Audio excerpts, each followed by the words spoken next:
Hi viewers, welcome to BS talk show. నేను మీ బుర్రా శ్రీనివాస్.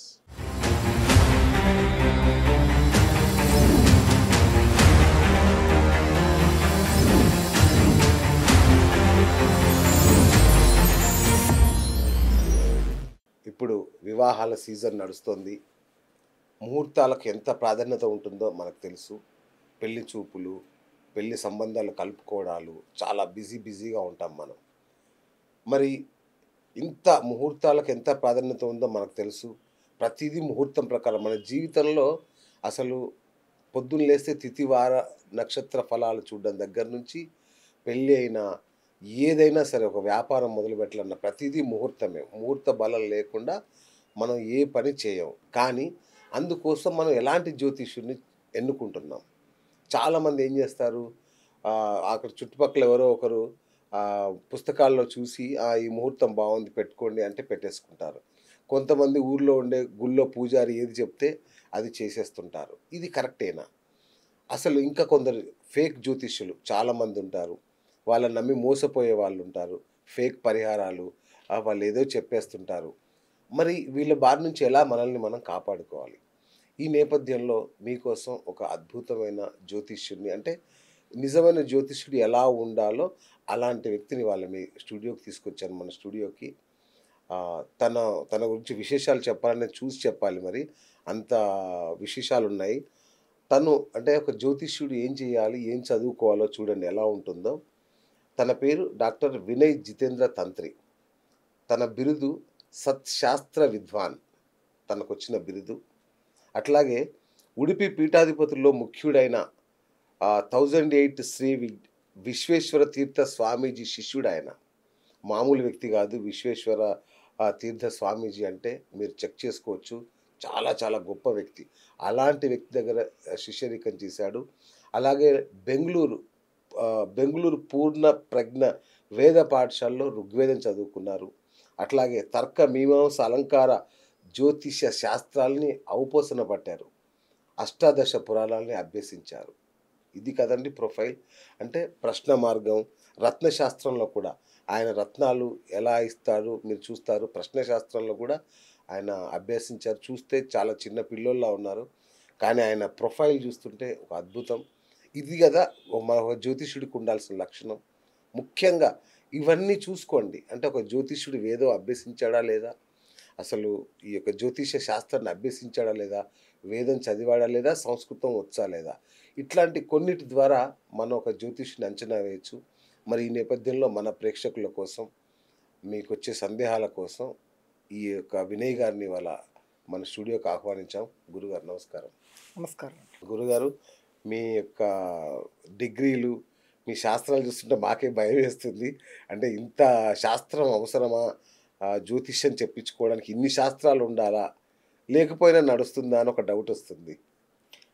విజ్ఞానరోచి పరిపూరితాంతః బాహ్యాండకోశం హరితోపలాభం తర్కాభయేతం విధిశర్వపూర్వ గీర్వాణ విజ్ఞాన దమానతోస్మి.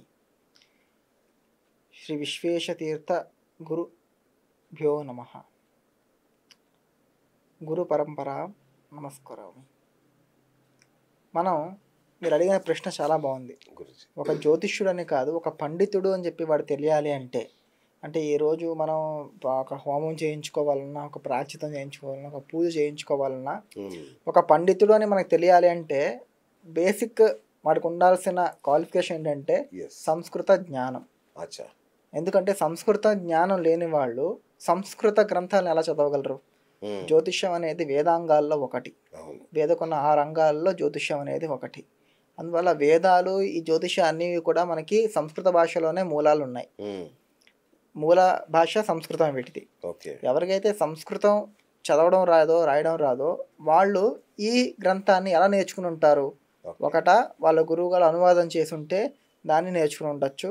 లేకపోతే వేరే వాళ్ళు రాసిన పుస్తకాలు, ఆ అనువాద పుస్తకాలను చదివి వాళ్ళు జ్యోతిష్యం అనేది నేర్చుకుని ఉండొచ్చు.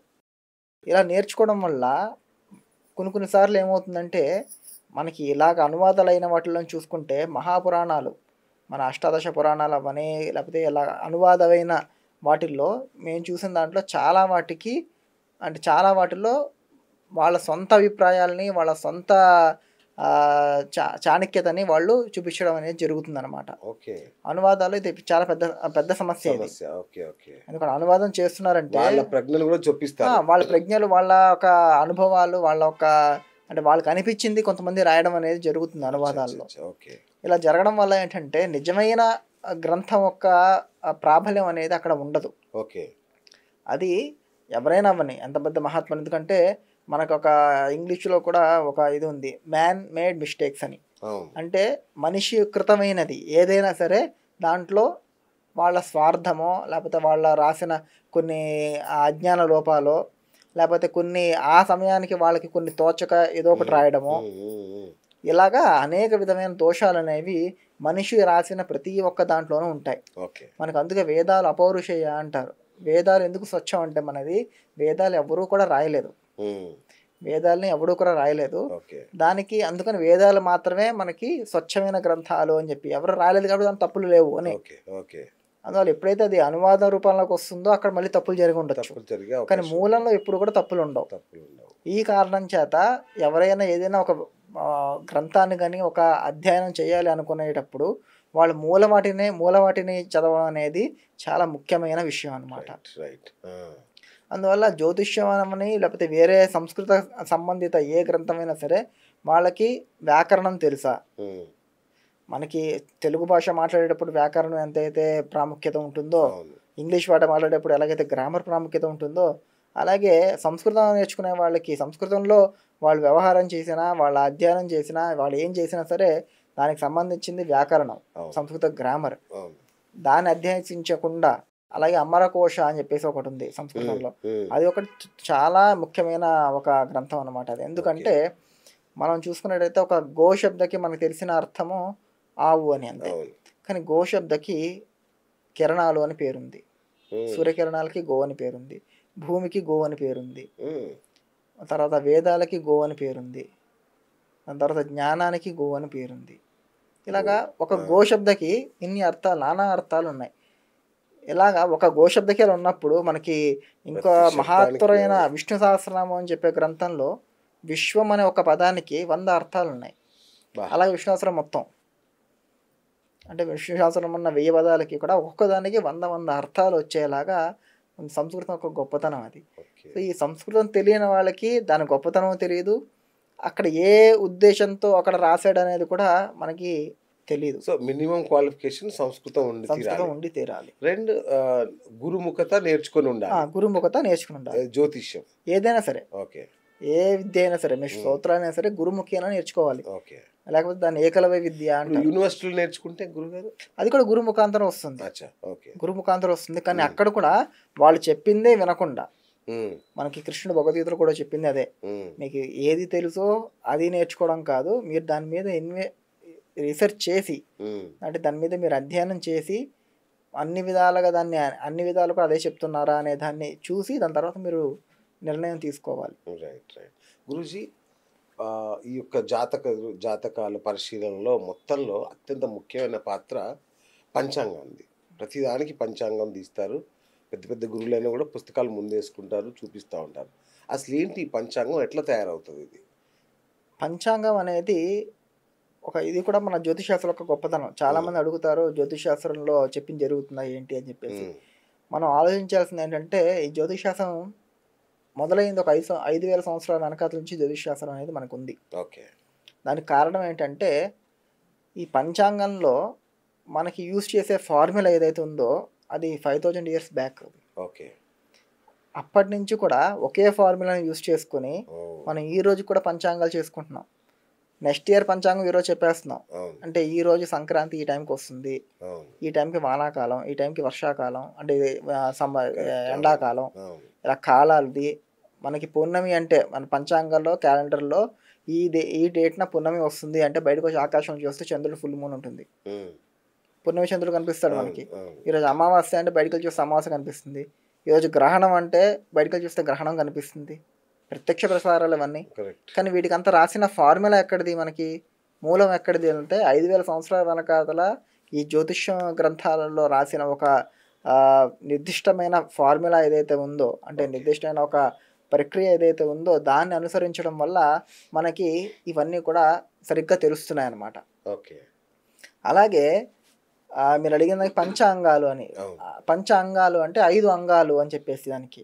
చాలా మందికి 3 తెలుసు. అంటే తిథి, నక్షత్రం, వారం వారం. ఈ 3 తెలుసు. అవును. కానీ కర్ణము, యోగము అని చెప్పేసి 2 ఉన్నాయి. ఇవి కూడా చాలా ముఖ్యమైన పాత్రని మనకి చూపిస్తాయన్నమాట. ఓకే. చాలా మందికి తారాబలం చూసి ఏదైనా పనికి వెళ్తుంటే తారాబలం చూసి ఆ పనికి అవుతుందో లేదో, సాధన తార వస్తే అది అవుతుంది, వేద తార వస్తే అది అవ్వదు అని చెప్పేసి అది చేసుకోవడం అనేది మనకి జరుగుతుంది. ఓకే. ఈ తారాబలం కూడా అన్నిటికీ చూడడానికి లేదు. ఓకే. అంటే అన్నిటికీ ఇవి కూడా చూడాలి, వాటితో పాటు మిగతా 5 అంగాలను కూడా చూడాలి. ఓకే. 5 వేలు కలిస్తేనే అది చెయ్యి అవుతుంది. అవును. మనం ఒక వేలకి బలం ఉండదు. కరెక్ట్. ఎలాగైతే 5 వేలకి కలిపి బలం ఉంటుందో బలం వేరు, అవును. ఒక వేలుకు ఉన్న బలం వేరు. కరెక్ట్. అవును. మనం ఏ పని అయినా సరే ఒక వేలుతో చేయడానికి బదులు 5 వేలతో చేస్తే దానికి ఎక్కువ అవును. పట్టు ఉంటుంది. అవును. అలాగే మనం ఏ పని చేయాలన్నా ఈ పంచాంగాల్లో 5 వాటిని చూడాలి. ఓకే. అంటే తిథి, నక్షత్ర, వార, కరణ, యోగ ఈ 5టిని కూడా చూడాలి. దీనికి మనకి అంటే వీటి వల్ల ఎలాంటి ఫలాలు పొందుతామని చెప్పి రోజు పంచాంగం వినడం వల్ల, పంచాంగం రోజు వినడం వల్ల, పంచాంగ శ్రవణం వల్ల వచ్చే లాభాలు ఏంటి అంటే తిథేశ్వరమాప్నోతి, వారాద్ ఆయుష్యవర్ధనం, నక్షత్రాద్ హరతే పాపం, యోగాద్ రోగ నివారణం, కరణాత్ కార్యసిద్ధి స్యాత్ అని చెప్పి. పంచాంగాల్లో 5 ఉన్నాయి. 5 కూడా 5టికి సంబంధం. ఏంటి? తిథేశ్వరమాప్నోతి మనకి డబ్బుల వ్యవహారం కానీ లేకపోతే వాటికి సంబంధించిన వాటి పనుల మీద వెళ్ళేటప్పుడు తిథిని చూసుకుని వెళ్ళాలి. ఓకే.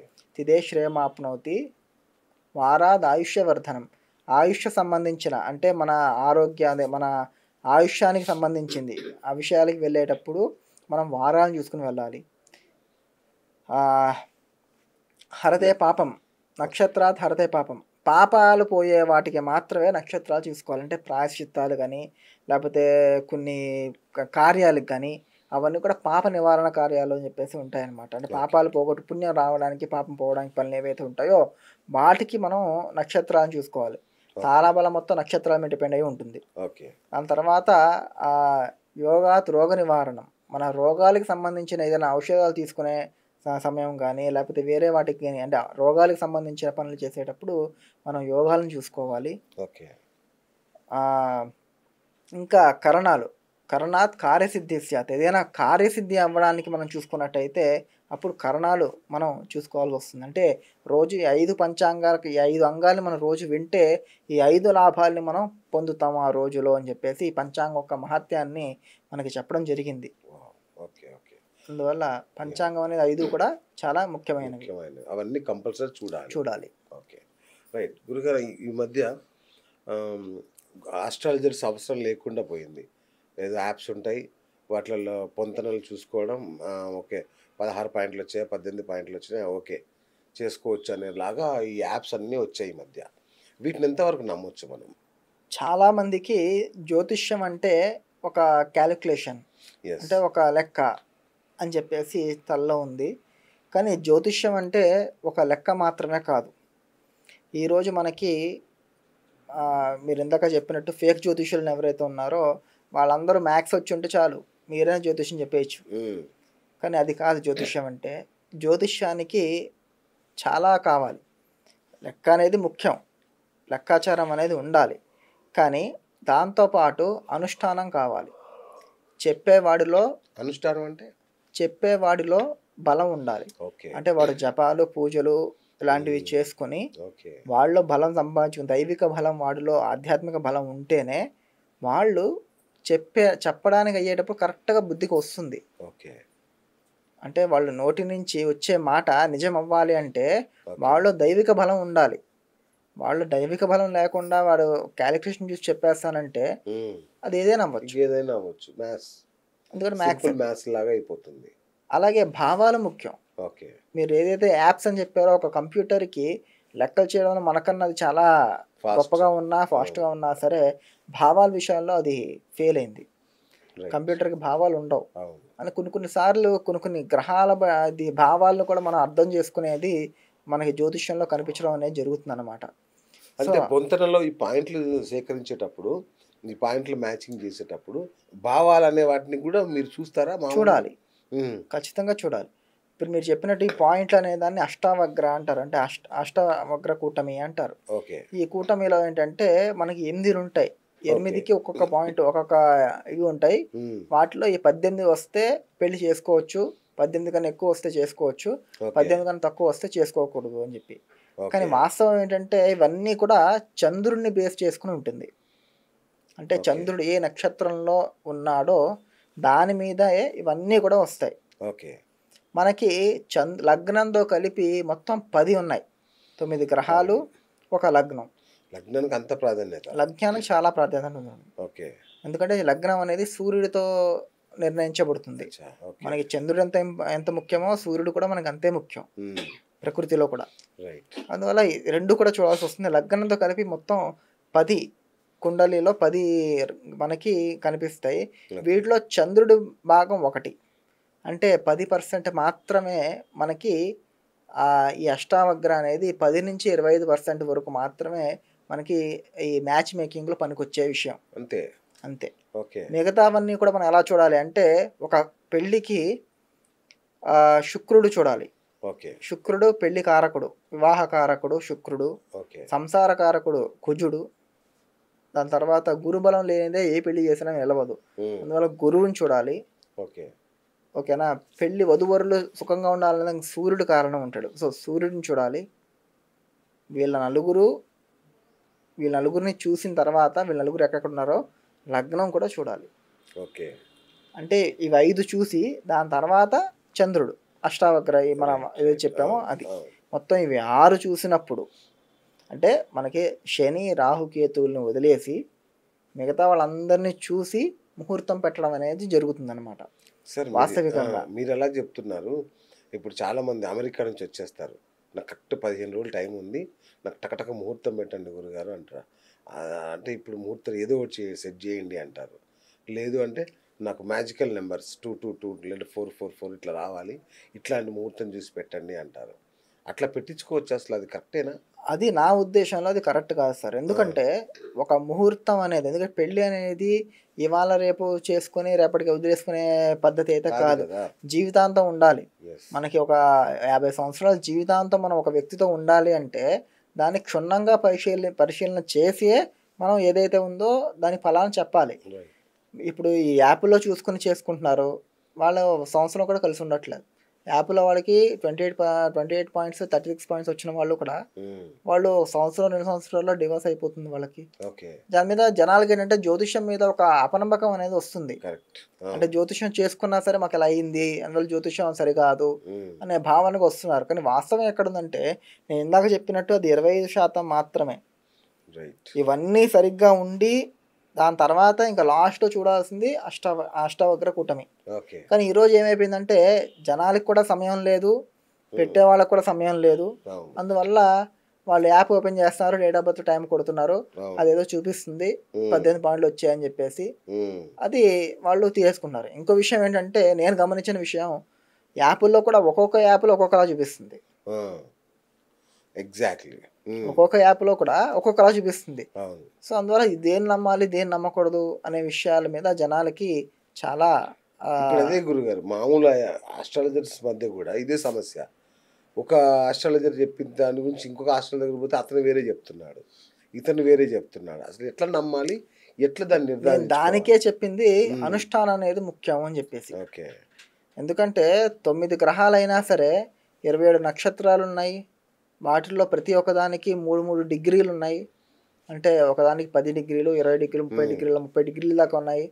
వాటిలో ప్రతి ఒక్కదాన్ని క్షుణ్ణంగా చూసి చెప్పగలిగే వాళ్ళు, వాళ్ళకితో పాటు అనుష్ఠానం కూడా కలిపితేనే అది నిజమవుతుంది. ఓకే. నేను ఇందాక చెప్పిన అనుష్ఠానం ఇవాళ మీరు చెప్పినట్టు ఒక్కొక్కరు అంటే ఒక్కొక్కరు అనుష్ఠానం వేరే వేరే. అంతే కదా. ఓకే. అందువల్ల అంటే జాతకం చెప్పేవారి విద్వత్తు, అతని నిష్ఠ ఇవన్నీ కూడా కలుస్తాయి. ఎందుకంటే ఇప్పుడు కొన్ని చోట్ల ఉంటాయి, కొన్ని నీచ రాశులు అని చెప్పేసి ఉంటాయి. వాటి నీచ రాశులు, కానీ అవి నీచ రాశులు నీచ స్థానంలో ఉన్నప్పుడు నీచభంగ రాజయోగం అవుతుందని చెప్పేసి కొన్ని చోట్ల ఉంటాయి. ఈ విషయం అందరికీ తెలియదు. ఓకే. కొంతమంది ఇది బ్యాడ్ పొజిషన్లో ఉంది కాబట్టి బ్యాడే అవుతుంది అనుకుంటారు. కానీ బ్యాడ్ పొజిషన్లో ఉన్నా సరే ఒక్కొక్కసారి అది మంచి చేయడం అనేది ఉంటుంది. ఇది కొంతమంది తెలిసి ఉంటుంది, వాళ్ళు చెప్పేయడం వాళ్ళకి గుర్తురాదు. అచ్చా. ఓకే. ఎందుకంటే అనుష్ఠానం లేదు. అచ్చా అచ్చా అచ్చా. ఆ, అనుష్ఠానం ఒక నేను ఇందాక చెప్పిన దైవిక బలం అనేది అవును ఏదైతే ఉందో అవును. అంతే కదా సార్. మనకు గుర్తుకు రానప్పుడు మనం చెప్పలేము అది వాటిని. కరెక్ట్. అవును. ఆ సమయం వచ్చినప్పుడు మనకి అది గుర్తుకు రాకపోతే మనం చెప్పలేం. ఆ ఉమ్, స్ఫురణ శక్తి అంటాం మనం. Okay okay. స్ఫురణ శక్తి అనేది మనకి అవును. అనుష్ఠానం అనుష్ఠానంతో ఉన్న వస్తుంది. వాళ్ళతో మాత్రమే వస్తుంది. Okay okay okay. అందుకని అనుష్ఠానం ఉన్న వాళ్ళని మనం చూస్ చేసుకోవాలి అని చెప్పేది. రైట్. ఇంకొక డౌట్ గురుగారు. చాలామంది లవ్ మ్యారేజ్ చేసుకుంటారు. వాళ్ళకి జాతకాలు కలుస్తాయా అని ఒకటి. రెండోది, పాయింట్లు కలవకపోయినా బ్రహ్మాండంగా ఉండే సంసారాలు చాలా ఉన్నాయి. ఈ జ్యోతిష్య మాయలో పడి ఇబ్బంది పడకండి అని చెప్పేవాళ్ళు కొందరు. అసలు జాతకాలు కంపల్సరీ కలవడం అవసరమా లేదా? మీకు ఇదే విషయం మీద నాకు ఇద్దరు ముగ్గురు అడగడం ఉంది. మీరు హ్మ్. అడిగినట్టే హ్మ్. ఇప్పుడు క్రిస్టియన్స్ కానీ ముస్లిమ్స్ కానీ ఆ! లేకపోతే వేరే దేశాల్లో యెస్. కానీ ఇవేం చూడట్లేదు కదా అవును. అని చెప్పేసి వాడికి సమాధానం మన దాంట్లో ఎప్పుడో ఇచ్చేశారు. ఓకే. పెళ్ళిళ్ళు అనేవి స్వర్గంలో నిశ్చయించబడతాయి అని హ్మ్. చెప్పి. హ్మ్. వాళ్ళ వాళ్ళ కర్మల మీద వాళ్ళ వాళ్ళ పెళ్ళిళ్ళు అనేవి నిశ్చయించబడతాయి అని చెప్పి. ఓకే. మనం గమనించినట్టయితే మన భారతదేశంలో మన తాతల కాలంలో ఈ డివోర్స్ అనేది లేదు. లేదు. అవును. కష్టమైనా నష్టమైనా వాళ్ళిద్దరూ కలిసే ఉండేవారు. అవసరమైతే కలిసి చచ్చిపోయేవాళ్ళు కూడా. సతీసహగమనం సతీసహగమనం చేసేవాళ్ళు వేరు. లాంటివన్నీ చేసి చచ్చిపోయేవారే గానీ అవును. వాళ్ళిద్దరు డివోర్స్ అనేది లేదు. లేదసలు. ఈ అవును. డివోర్స్ అనేది ఎక్కడి నుంచి వచ్చింది? వేరే దేశాల నుంచి వచ్చింది. ఓకే. కారణం ఏమి ఉండొచ్చు? జాతకాలు కలవకపోవడం అయి ఉండొచ్చు. ఓకే. ఓకే. అంతే కదా! హ్మ్. వేరే దేశాల్లో ఈ జాతకాలు చూడకుండా మీరు చెప్పినట్టు ఎవరైతే చేసుకుంటున్నారో ఓకే. వాళ్ళు ఒక కొన్ని ఏళ్ల తర్వాత విడిపోతున్నారు వాళ్ళు. వాళ్ళ కల్చర్ అయిపోయింది అది. వాళ్ళ జీవనశైలి అయిపోయింది కానీ ఈరోజు. ఇప్పుడు మన ఇండియాలో కూడా ఇబ్బడి ముబ్బడిగా పెరిగిపోయినాయి కదా విడాకులు. ఎందుకంటే దానికి కారణం ఇదే. ఆ! ఒకటి జాతకాల మీద నమ్మకం కోల్పోవడం జనాలు. రెండోదొచ్చేసి జాతకాలు సరిగ్గా చూడకపోవడం. హ్మ్.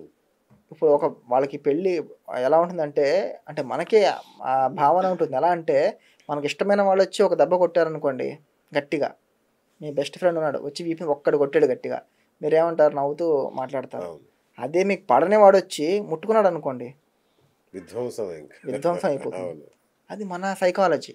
రైట్. ఇలాంటి సైకాలజీ ఉన్నప్పుడు ఒక అబ్బాయి నచ్చిందనుకోండి, అంటే ఆ అబ్బాయికి ఆస్తి ఉందో, పాస్తి ఉందో, మంచి అవును. జాబ్ ఉందో, అవును. ఏదో ఒకటి ఉంది అనుకోండి. అప్పుడు వీళ్ళు జాతకాలు కలవలేదు. కానీ ఎవరైతే జాతకాలు కలుస్తాయని చెప్తారో అప్పటిదాకా వాళ్ళు వెతుకుతూనే ఉంటారు. హ్మ్. జ్యోతిష్యుని మారుస్తూనే ఉంటారు. అవును. ఎందుకంటే వాళ్ళకి జాతకాలు కలవాలి. అచ్చా! ఓకే. ఓకే. కల్పించేలా చెప్పే జ్యోతిష్యుడిని వెతుకుతారు. జ్యోతిష్యుని వెతుకుతారాళ్ళు. ఆ! వాళ్ళ హాఫ్ నాలెడ్జా, ఫుల్ నాలెడ్జా హ్మ్. అంత హ్మ్. సంబంధం లేదు. హ్మ్. అప్పుడు ఇలాంటి అష్టావక్రాలు పనికొస్తాయి. అచ్చా! వాడు అష్టావక్ర చూస్తాడు. ఆ అష్టావక్ర 18 పాయింట్లు వచ్చాయి. చేసుకోవచ్చు అని చెప్పేస్తాడు. జ్యోతిష్యుడు చెప్పారు చేసుకోవచ్చు అని చెప్పి చేసుకుంటారు. హ్మ్. వాళ్ళకి ఏదైనా అయిందనుకోండి రేపు జ్యోతిష్యం మీద పడతారు. జ్యోతిష్యుడి మీద కాదు. జ్యోతిష్యం మీదనే. అవును. జ్యోతిష్యం సరిగ్గా లేదు. అవును. చెప్పినవాడు తప్పు కాదు. జ్యోతిష్యం మీద సరిగ్గా లేదు అనే భావనకి వస్తారు. అందువల్ల నేను చెప్పడం ఏంటంటే, ఒక జాతకం ఒకళ్ళ దగ్గర చూపించిన తర్వాత ఇంకో ఇద్దరు ముగ్గురు దగ్గర, అంటే ఎవరైతే దీంట్లో పారంగతులు ఉన్నారో అలాంటి వాళ్ళ దగ్గర జాతకం 2, 3 సార్లు చూపించుకోవడంలో తప్పు లేదు. Okay. Second opinion, third opinion కూడా తీసుకోవచ్చు. తీసుకోవచ్చు. ఓకే. తీసుకోవడంలో తప్పు లేదు. రైట్. కానీ తీసుకునేటప్పుడు ఇప్పుడు మీరు ముగ్గురు దగ్గరే వెళ్ళారు. అవును. ముగ్గురులో ఇద్దరు వద్దన్నారు. అవును. ఒకళ్ళు ఓకే అన్నారు. ఆ! అప్పుడు వద్దన్న దానికే ప్రాబల్యం. అచ్చా! ఇద్దరు మెజారిటీ. మెజారిటీ కదండి. కరెక్ట్. ఆ! అందువల్ల ఇలాంటివన్నీ కూడా ఉంటాయి మనకి. అవును.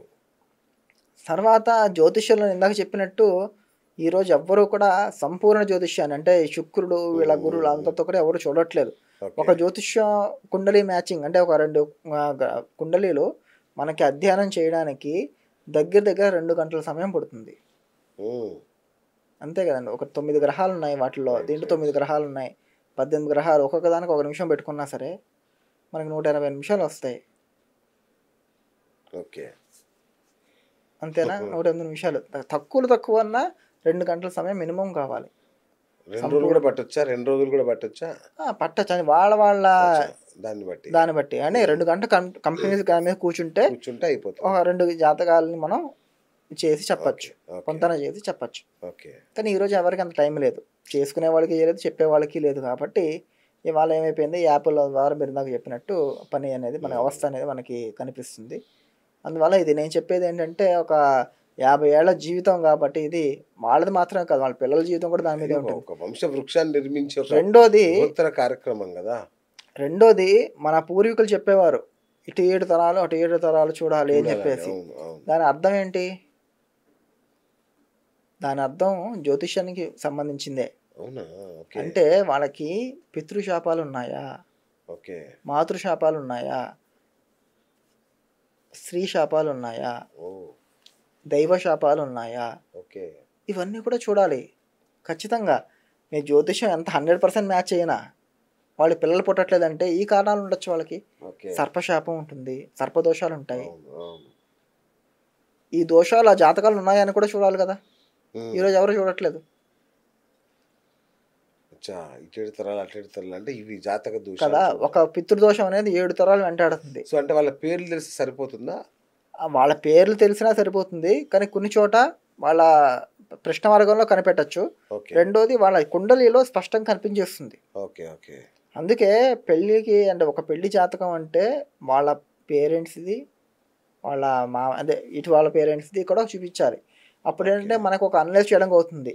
ఇప్పుడు వీళ్ళ దాంట్లో స్త్రీ శాపం ఉంది, వీళ్ళ నాన్నగారి దాంట్లో కూడా స్త్రీ శాపం ఉంది. అప్పుడు మనకి ఏం అర్థం అవుతుంది, వీళ్ళ వంశానికి స్త్రీ శాపం ఉంది అనేది మనం కనిపెట్టడం జరుగుతుంది. ఓకే.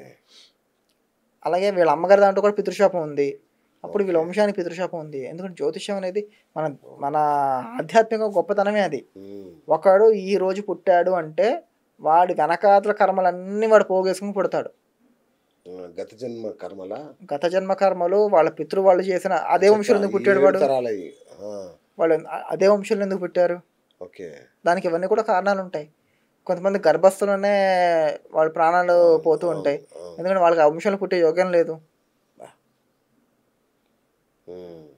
ఇవన్నీ కూడా జ్యోతిష్యం అనేది చాలా పెద్ద సముద్రం అండి అది.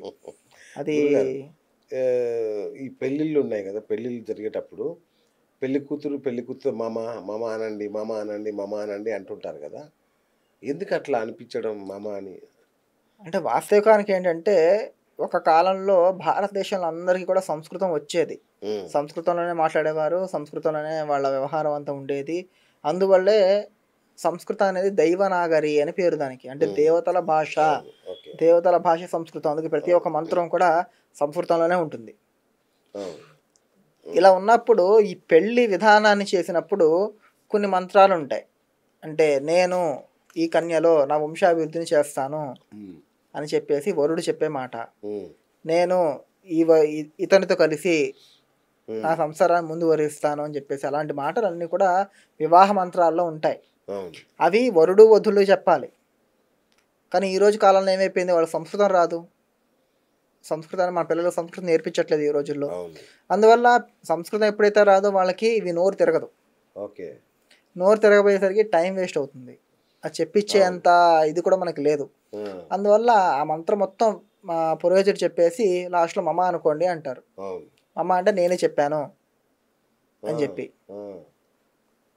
ఇది ఒక లూప్ హోల్ మాత్రమే. కానీ వాస్తవికానికి నన్ను అడిగితే పెళ్ళికి ముందు 1 నెల ముందు వాళ్ళ పురోహితుడిని కలిసి ఈ మంత్రాలు ఏవైతే వాళ్ళు చెప్పే ఉన్నాయో అవన్నీ రాసుకుని వాళ్ళు దాన్ని చదివి ఆ సమయంలో వాళ్ళు ఆ మంత్రాలు చెప్పడం అనేది చాలా ముఖ్యమైన విషయం. మామారడం దోషం అంటే ఇప్పుడు అదే చెప్తున్నా కదండి, పురోహితుడు చెప్తున్నాడు నేను ఈ కన్యలో నా వంశాభివృద్ధి చేస్తున్నాను అని చెప్పి పురోహితుడు చెప్పిన తర్వాత పెళ్లి కొడుకు మమ అన్యాయం అంటే ఎంత పెద్ద బూతది. నా భార్యని బాగా చూసుకుంటాను అనగానే మమ అన్యాయం. అర్థాలు మారిపోతున్నాయి కదండి. అవును, చాలా. అయినంత వరకు మన మంత్రాలు, మన వివాహక మంత్రాలు ఏవైతే ఉన్నాయో అవి మన వరుళ్ళే చెప్పాల్సిన మంత్రాలు అవే వాళ్ళే చెప్పాలి.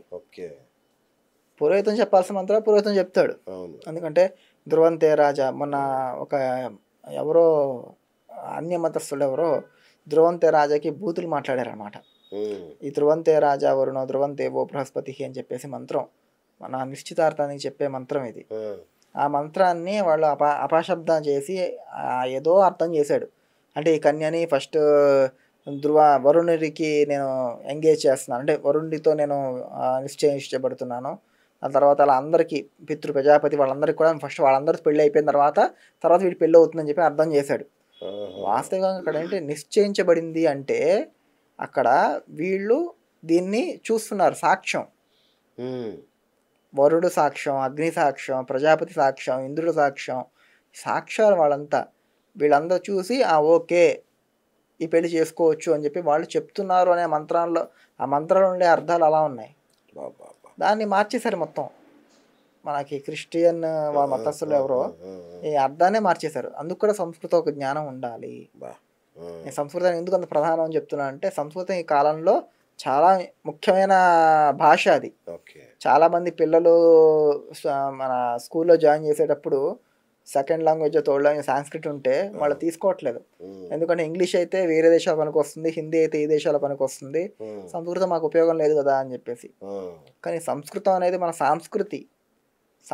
అంటే సంస్కృతం ఎవరైతే నేర్చుకుంటారో వాళ్ళకి సంస్కారం ఉంటుంది అని. చాలా చాలా గొప్ప మాట ఇది. అందుకే సంస్కృతం అని పేరు, వేరే ఏ భాషకి పేరు లేదు. సంస్కారంతో కూడింది సంస్కృతం. ఎవరైతే పిల్లలు ఇప్పటికీ కూడా సంస్కృతం నేర్చుకున్న పిల్లల్లో సంస్కారం అనేది ఎంతో కొంత ఉంటుంది. దాని కారణం సంస్కృతం యొక్క గొప్పతనం. వండర్ఫుల్. గురుగారు అట్లాగే పెళ్లి చేసేటప్పుడు ఈ పలానా నక్షత్రం వల్ల అమ్మాయినే పలానా నక్షత్రం వల్ల అబ్బాయి చేసుకోవాలి, ఈ నక్షత్ర పొందన అనేది కంపల్సరీ ఉండాలి అంటారు. అది ఎంతవరకు సబబు? ఇది కూడా మళ్ళీ అష్టావక్ర దానిలోకే వస్తుంది. అంటే అష్టావక్ర మొత్తం నక్షత్రం మీద డిపెండ్ అయి ఉంది. ఓకే. అంటే వాళ్ళది ఏ యోని అంటే ఏ జంతువు యొక్క యోని, అంటే కొన్ని మూషిక యోనిలు ఉంటాయి, అంటే ముంగిస యోనిలు ఉంటాయి, కొన్ని పాము యోనులు ఉంటాయి, కొన్ని ఎలక యోనులు ఉంటాయి, కొన్ని కుక్క యోనులు ఉంటాయి. అలా వాళ్ళు ఏ యోనుల నుంచి వచ్చారు, వాళ్ళ గత జన్మలోంచి వాళ్ళు ఏ యోనిలో వచ్చారు అనేది అక్కడ తెలుస్తుంది అనమాట. రెండోది ఏంటంటే మన స్వభావం ఏంటి అనేది కూడా అందులో కొంచెం తెలుస్తుంది. మన మూల స్వభావంలో మన మనుషులు అయ్యి ఉండక్కర్లేదు, జంతు స్వభావాలు కూడా మనం ఏదైనా అవ్వచ్చు. ఆత్మకి ఎటువంటి ఇది లేదు. అందువల్ల జన్మలో కుక్క ఉంటే ఈ జన్మలో మనిషి పుట్టుండొచ్చు. పుట్టడం విషయం కాదు, మూల ఆత్మ. అంటే మన స్వర్గానికో నరకానికో వెళ్ళే ఆత్మలు ఏవైతే ఉంటాయో మూల ఆత్మ ఉంటుంది కదా, అది కూడా కాకుండా మోక్షానికి వెళ్ళేటప్పుడు మనం ఏ జంతువు అయ్యి ఉంటామో మనం ఎవరికీ తెలియదు. దాన్ని స్వభావం అని పిలుస్తారు. అది మన లింగ ఆత్మ అని చెప్పేసి ఒకటి ఉంటుంది. అది భంగ అయిపోయిన తర్వాత లింగాత్మ భంగం అవ్వాలి అని చెప్తారు. అదంతా వేరే టాపిక్ అది. సో అప్పుడు మన స్వభావం ఏంటో తెలుస్తుంది. ఈ జంతువుల గురించి అంతా కూడా మన దాంట్లో మనకి తెలుస్తూ వస్తుంది, ఏ యోనిలో పుట్టారు వీళ్ళు అని చెప్పి. అది కూడా నక్షత్రం మీద డిపెండ్ అయి ఉంటుంది. ఈ ఇంకా నాడీ వ్యవస్థ, నాడీలు కూడా నాడీ ఒకవేళ సరిగ్గా లేకపోతే పిల్లలు పుట్టరు అనే ఇది కూడా ఉంది మనలో. ఆ నాడీ వ్యవస్థ కూడా నక్షత్రాల మీదే ఉంటుంది. మనకి మొత్తం 27 నక్షత్రాలు, దాంట్లో విభాగం చేస్తే 3గా 9, 9, 9 వస్తుంది. ఈ 9 కేటగిరీలో నక్షత్రాలని కూడా ఆద్య నాడి, 9 నక్షత్రాలు ఉండే మధ్య నాడి, ఇంకా 9 నక్షత్రాలు అంత్యనాడి. దీంట్లో ఎవరికైతే సమానాడి వస్తుందో, ఏకనాడి వస్తుందో వాళ్ళకి పిల్లలు పుట్టే అవకాశం తక్కువ ఉంటుంది. ఎవరికైతే మధ్య నాడి అలాగా వేరే వేరే నాడులు వస్తాయో వాళ్ళు పిల్లలు పుట్టే అవకాశం ఎక్కువ ఉంటుంది. అష్టావక్రలో ఈ నాడి వ్యవస్థనే 8 పాయింట్లు, అంటే దగ్గర ఎందుకంటే పెళ్లి చేసుకునే ముఖ్య ఉద్దేశం వంశాభివృద్ధి. అందువల్ల దానికి ఎక్కువ ప్రధానం. 8 పాయింట్లు అనేది ఈ నాడీ వ్యవస్థకే ఉంటుంది. గురుగారు ఇంకోటి, అంటే పెళ్లి చేసుకుపోయే అబ్బాయి అంటే అతను పొటెన్షియలా కాదా, అంటే పెళ్ళికి పనికి వస్తాడా లేదా, అతను వంశాభివృద్ధికి పనికి వస్తాడా లేదా అనేది తెలుసుకునే ఛాన్స్ ఉంటుందా? నేను అదే చెప్తున్నా, అది అలా కూడా తెలుసుకునే ఛాన్స్ ఉంటుంది. అది వాళ్ళకున్న శాపాల మీద కూడా మనం పరిగణించబడుతుంది. అంటే వాడికి పితృశాపం ఉందనుకోండి, మగపిల్లలు పుట్టరు, 2 ఆడపిల్లలే పుడతారు. అదే ముగ్గురు ఆడపిల్లలే పుడతారు. ఎందుకంటే పితృశాపం అంటారు. అంటే ఇక్కడ చాలా మంది ఆడవాళ్ళు అంటారు, అంటే మమ్మల్ని శాపం గ్రస్తులు పిల్లలు అని చెప్తున్నారండి. అక్కడ అది కాదు అర్థం. చిరంజీవి గారు మొన్న అన్నారు, మా ఇంట్లో మొత్తం లేడీస్ హాస్టల్లో ఉన్నట్టుంది, అందరు లేడీసే ఉన్నారు మా ఇంట్లో అని. సో ఆయనకి చిరంజీవి గారికి పితృశాపం ఉండొచ్చు. పితృశాపం ఉండడం వల్ల మగపిల్లలు పుట్టడం తక్కువ అవుతుంది. ఎందుకంటే పితృశాపం ఉండడం వల్ల వంశాభివృద్ధి అనేది ఉండదు మన పురాణాల్లో కూడా. ఎందుకంటే మన పుత్రుడి యొక్క పుత్రుడు అంటే ఏంటి, పున్నామ త్రాయతే ఇది పుత్రః అని. అంటే పున్నామక నరకం నుంచి ఎవరైతే కాపాడతాడో వాడు పుత్రుడు. అంటే వాళ్ళకి తద్దినాలు పెట్టడం కానీ, సంవత్సరం వాళ్ళ పితృకార్యాలు చేయడం కానీ అవును. ఇలాంటివన్నీ ఎవరైతే చేస్తారో ఆ చేయడం వల్ల పున్నామ అనే నరకం నుంచి వాళ్ళని కాపాడతారు. అది పుత్రుడు యొక్క ముఖ్య ఉద్దేశం. ఓకే. వాళ్ళకి ఈ పితృశాపం ఉండడం వల్ల ఈ పుత్రుడు జన్మించే అవకాశం లేదు. అర్థమైందా? రైట్. అలాగే స్త్రీ శాపం ఉందనుకోండి, అప్పుడు ఒక స్త్రీ శాపం ఎలా వస్తుంది? ఒక స్త్రీని ఒక పురుషుడు బాధ పెట్టినప్పుడు ఆ మనోవ్యాకులత చెంది ఆవిడ శాపం ఇవ్వడం జరుగుతుంది. ఆ శాపానికి ఫలం వీడు ఎలా అనుభవిస్తాడంటే, వీడు కూడా ఒక అమ్మాయి పుట్టి, ఓకే, ఆమె వల్ల బాధలు అనుభవించి, అంతే కదా, ఒక అమ్మాయిని పెంచడం ఎంత సెక్యూర్గా పెంచుకోవాలి, లేకపోతే వాళ్ళ జీవితాలు వాళ్ళు మెట్టిన ఇంటికి వెళ్ళిన పరిస్థితులు ఎలా ఉంటాయో తెలియదు. అంతే, ఒక మెట్టిన ఇంటికి వెళ్ళిన తర్వాత ఆ అమ్మాయి కష్టపడుతుంటే ఈయన సుఖంగా ఉండలేడు. ఈ బాధలను కూడా వాళ్ళు అనుభవిస్తారు. ఓకే. సో ఇది ప్రతి జాతకంలో ఉంటుందని కాదు, బట్ ఇవన్నీ కూడా కాదు. అతను మగాడా కాదా అని తెలుసుకోవచ్చు.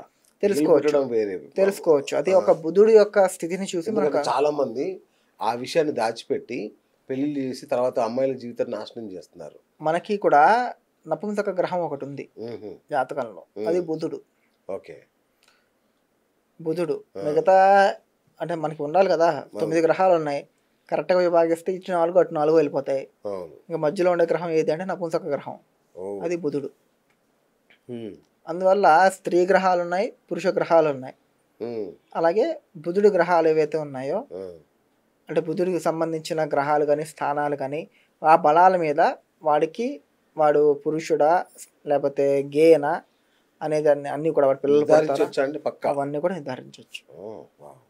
ముందు కాలంలో వాడు గే అవుతాడా అంటే ముందు వాళ్ళ స్త్రీ అయ్యే అవకాశాలు ఉన్నాయా, అవి కూడా మనం చెప్పచ్చు. స్త్రీలలో కూడా గమనించవచ్చు, ఈ మధ్య స్త్రీలు కూడా హోమో అది చేసుకుంటున్నారు. అది మనకి ఇవాళ చేసుకున్నది కాదండి, అది చెప్తున్నా. మన ధర్మం అనేది సనాతన ధర్మం. మన దాంట్లో చేయనివి ఒక మాట ఉంది, వ్యాసోచిష్టం జగత్సర్వం. వేదవ్యాసుడు ఏదైతే చెప్పాడో అది ఈరోజు ప్రపంచంలో నడుస్తుంది. ఆయన చెప్పంది ఎక్కడా లేదు. ఓకే, ఆయన చెప్పంది ఎక్కడా లేదు. మహాభారతంలో మనకు ఒక క్యారెక్టర్ ఉంది, శిఖండి అని. శిఖండి ఎవరైతే భీష్మాచార్యం చంపడానికి పాండవులు వాడతారో శిఖండి, ఆయన జీవితం ఏంటండి, రాజకుమారుగా పుడతాడు, తర్వాత స్త్రీగా పరిగణించబడతాడు. వాళ్ళని శిఖండి అని పిలిచింది మన దాంట్లో. Okay okay okay right. గురుగారు, ఇంకొకటి సమస్య, ఈ మధ్య పెళ్ళిళ్ళు పురోహితులు కాకుండా వీడియోగ్రాఫర్లు ఫోటోగ్రాఫర్లు చేసేస్తున్నారు.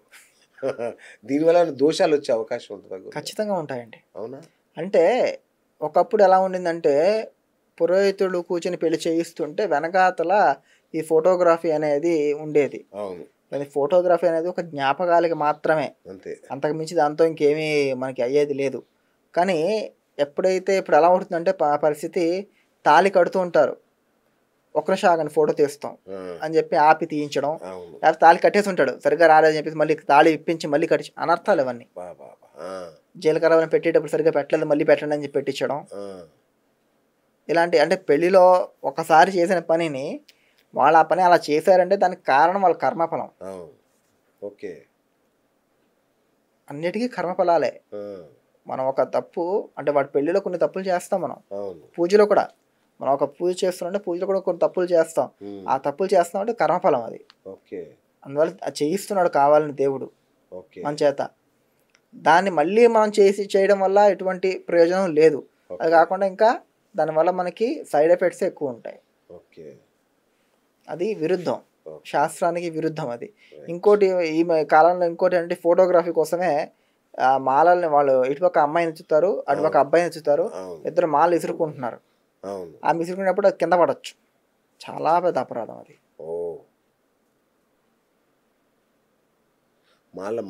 ఎందుకంటే మాల లక్ష్మీదేవి అండి అది. లక్ష్మి ఒక పెళ్ళి అనే దాంట్లో మీరు ఎప్పుడైనా గమనించండి, ఒక పెళ్లి కుమారుడు ఒక వధూవరులు ముఖంలో ఒక కళ వస్తుంది. ఆ కళ మీరు వేరే టైంలో చూడరు మళ్ళీ. ఎందుకని ఆ కళ వచ్చేది? వాళ్ళల్లో లక్ష్మీనారాయణుల ఆవాహన ఉంటుంది. మన ముహూర్త టైంలో కూడా పెళ్ళి వధూవరుల కంటే ఈ పలానా వ్యక్తులు జరుగుతుంది అనడం కన్నా లక్ష్మీనారాయణ ధ్యాన సావధాన అంటారు. అంటే లక్ష్మీనారాయణలే అక్కడ కూర్చుని పెళ్లి చేసుకుంటున్నారు అనే భావనతో ఆ మంత్రాలన్నీ కూడా ఉంటాయి. అంటే ఇది ఒక వరుడులో లక్ష్మీ వరుడులో నారాయణుడు, వధువులో లక్ష్మీదేవి. వాళ్ళిద్దరు సాన్నిధ్యులయ్యి ఆ పెళ్ళిని వాళ్ళు జరుపుకుంటున్నారు, అంటే వాళ్ళల్లో వాళ్ళు జరుపుకుంటున్నారు అనే భావనతో అక్కడ ఉంటుందన్నమాట. ఇలా ఉన్నప్పుడు వీళ్ళు విసురుకోవడం చేసుకున్నప్పుడు వాళ్ళిద్దరు వెళ్ళిపోతారు.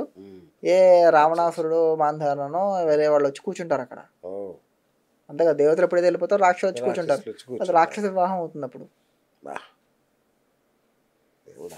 రైట్ గురుగారు, ఇంకొకటి వివాహ భోజనంబు అని ఎప్పుడో మనం పాటలు కూడా విన్నాము. ఎందుకు పెళ్లిలో భోజనానికి అంత ప్రాధాన్యత? ఏదో వచ్చారు భోజనం చేసి వెళ్ళిపోవచ్చు కదా, దానికి అంత ఇంపార్టెన్స్ ఎందుకు ఇస్తారు?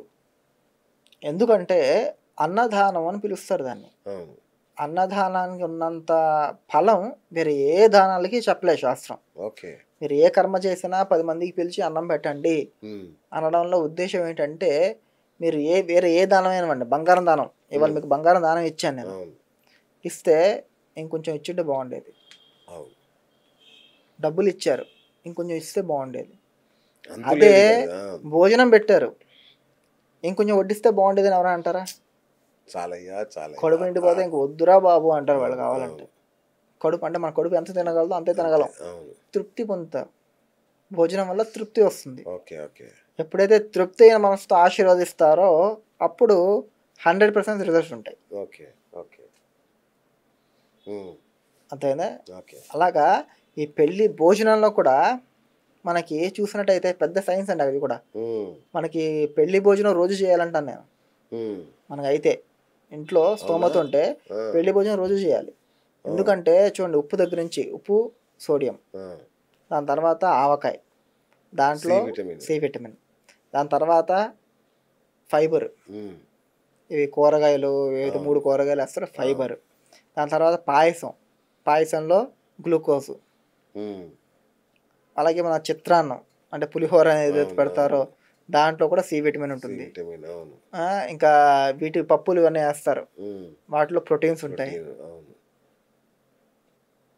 ఇలాగా ప్రతి ఒక్క దాంట్లో కూడా మనకి దేహానికి కావాల్సిన మినరల్స్, ప్రోటీన్స్, విటమిన్స్ ఏవైతే లోపాలు ఉన్నాయో మనకి, అవన్నీ ఒక పెళ్లి భోజనంలో దొరుకుతాయి మనకి. అది కూడా పెళ్లి భోజనం అంటే పద్ధతిగానే ఉంటుంది. మన భోజనం చేసే వాళ్ళు చాలా మందికి తెలియదు, చివరిలోనే మజ్జిగనే ఎందుకు తినాలి అని. చాలా మందికి తెలియదు ఈ విషయం. చివరిలో మజ్జిగ అన్నం ఎందుకు తినాలి? ఎందుకంటే మజ్జిగ అంటే ఈ కాలంలో ప్యాకెట్లు దొరుకుతున్నాయి పెరుగులు, దాన్ని పోసేసుకోవడం కాదు. ఆ కాలం మజ్జిగ అంటే వెన్న తీసిన మజ్జిగ. వెన్న తీసేసిన తర్వాత ఉంటుంది కదా మజ్జిగ, ఆ మజ్జిగని మజ్జిగ అంటారు వాస్తవంగా. లేకపోతే అది పెరిగే, దాంట్లో అంత నీళ్ళు పోసినా పెరిగేది. అర్థమైందా? దాని వెన్న తీసిన తర్వాత ఉండేది మజ్జిగ. ఆ మజ్జిగకి ఒక తత్వం ఉంది ఏంటంటే జిడ్డుని కడుగుతుంది అది. ఈ జిడ్డు అంతా తీసేస్తాం వెన్నతో, దాంట్లో జిడ్డేం ఉండదు.